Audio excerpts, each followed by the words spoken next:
ரொம்ப நாளாச்சு.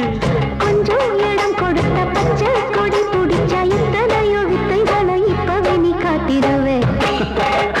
செந்தூர பாண்டிக்கோடு சோடிக்கிளி கூட கந்தன